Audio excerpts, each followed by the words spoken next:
Chapter 30, Sirius. It was about 20 more minutes before Dr. Morcassius's train pulled in. He came off with our backpacks, too, in case we were going to be out all night for school. I got here as fast as I could, said Dr. Morcassius when he got off the train. Dr. Morcassius then gave us our backpacks. What is this Sirius talk about? Dr. Morcassius asked. Let's get to the secret spot first, I said. I brought our flashlights that turns into a lantern if we need help finding our way, Dr. Morcassius said. We then went to our spot by the pond. What is going on? Dr. Morcassius asked when we got to our secret spot. We had a security breach. We needed to stop it for our lives, I said. What do you mean, with your lives? Dr. Morcassius asked. It was just an expression, George said. We had to attack Aunt Catherine and Heather to stop our secrets from getting out, I said. Dr. Morcassius looked a little bit stunned. How did you attack them? Dr. Morcassius asked. We had to throw our glasses at them, and we needed to stick our knives at the Rainforest Cafe to enforce their stopping them more, I said. You had to attack them like that in order to stop a security breach?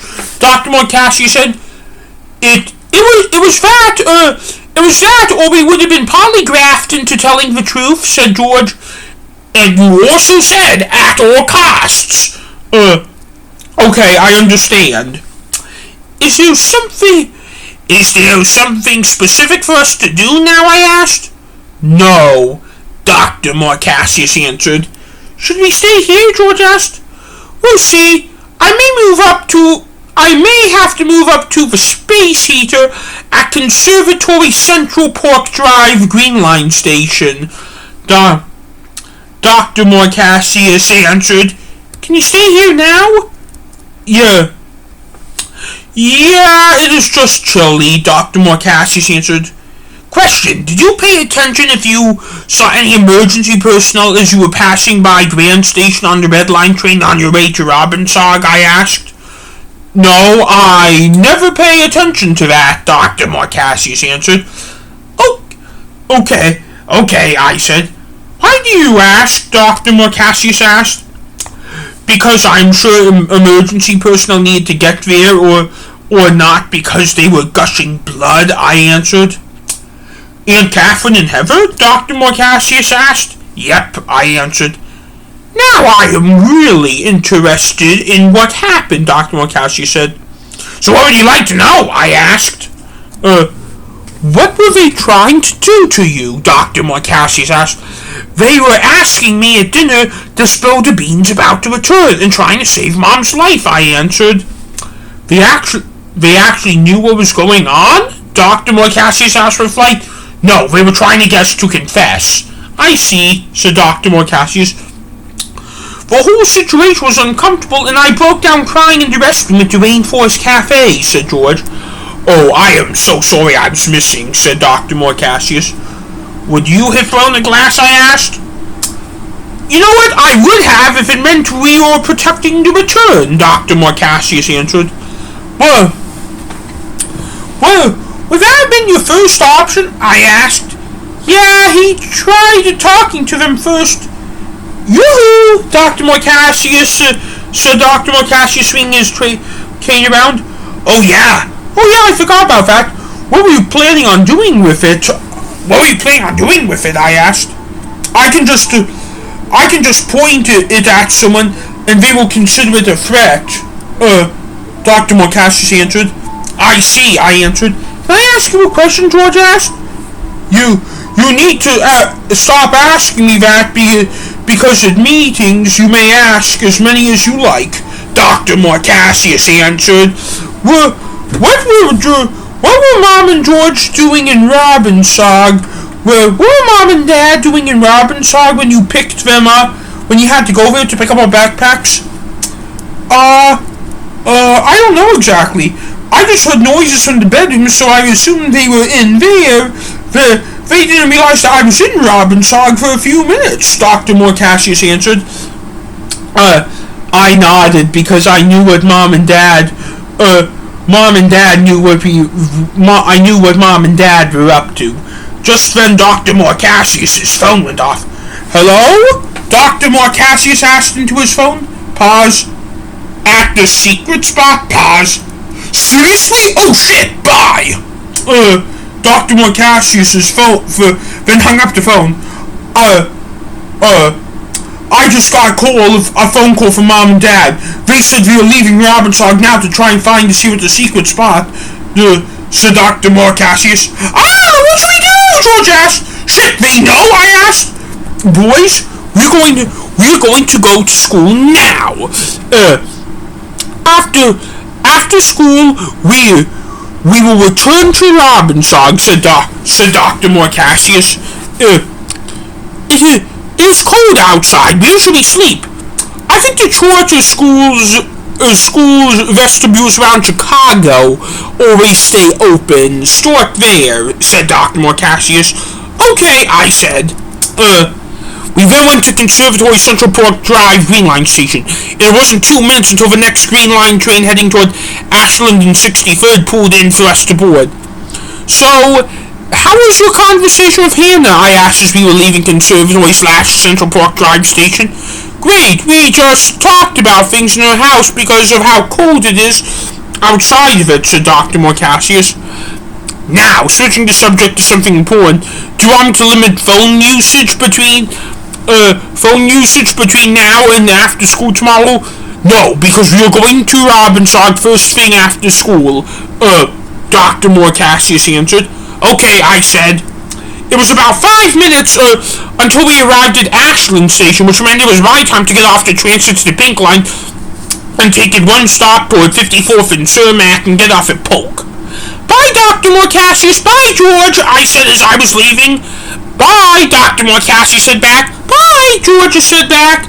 The Green Line train then continued heading on to the Loop in Ashland and 63rd.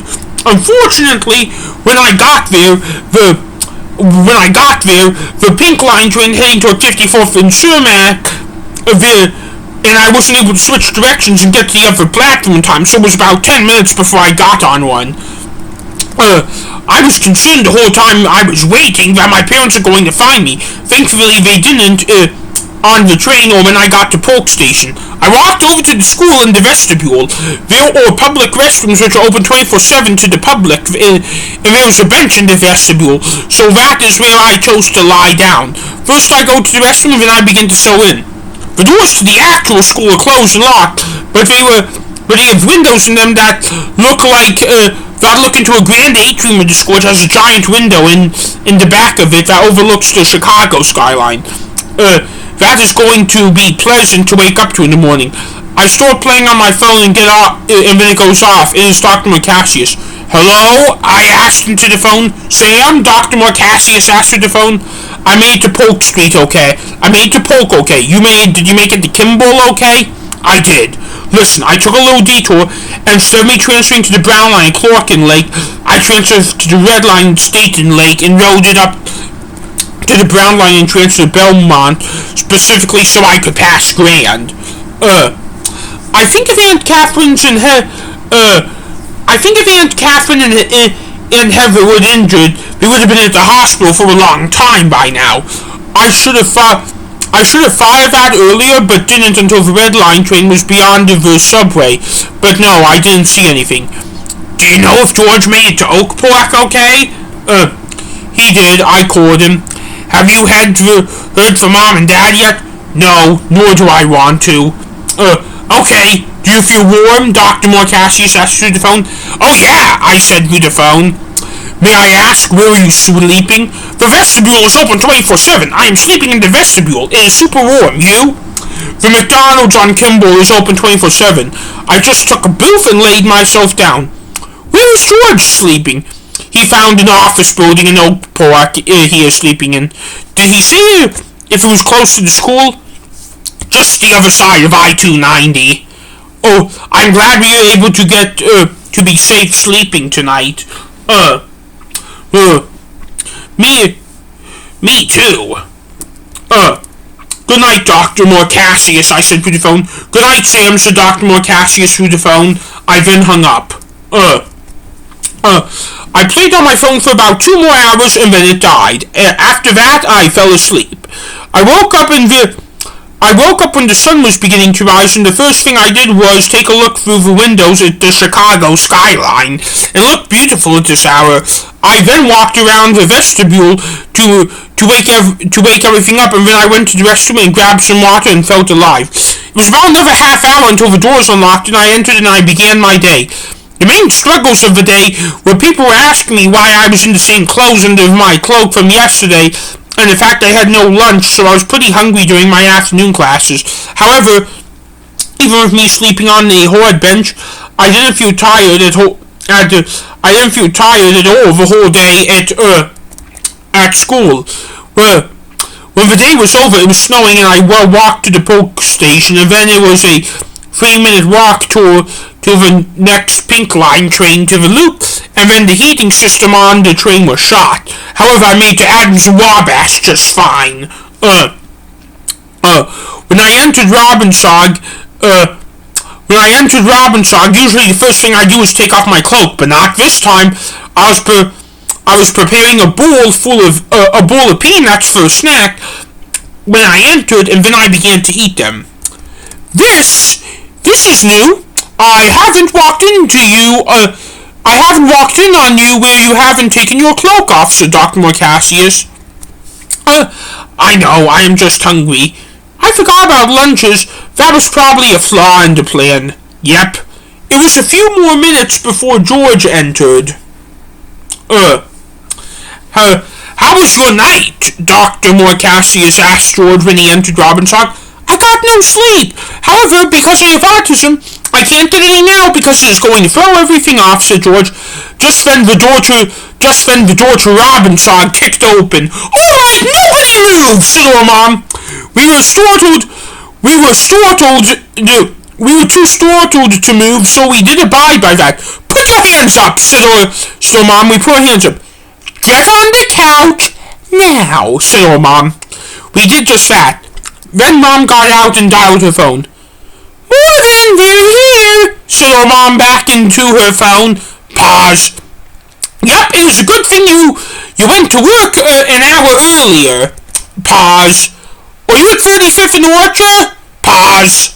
Okay, see you in a little bit. Our mom then hung up the phone. I am just going to sit here and watch you until your father gets here, said our mom, staring at us. I raised my hand. What, Sam? Our mom asked. Can I go to the restroom? I asked. Yes, our mom answered. After I left the restroom, I sat back down because I didn't know what to do. I pretty much spent the next 20 minutes moving my head around as a side effect of sitting still. No one talked. Everyone in the room almost had a heart attack when the door opened again. Hello, said our dad when he kicked open the door.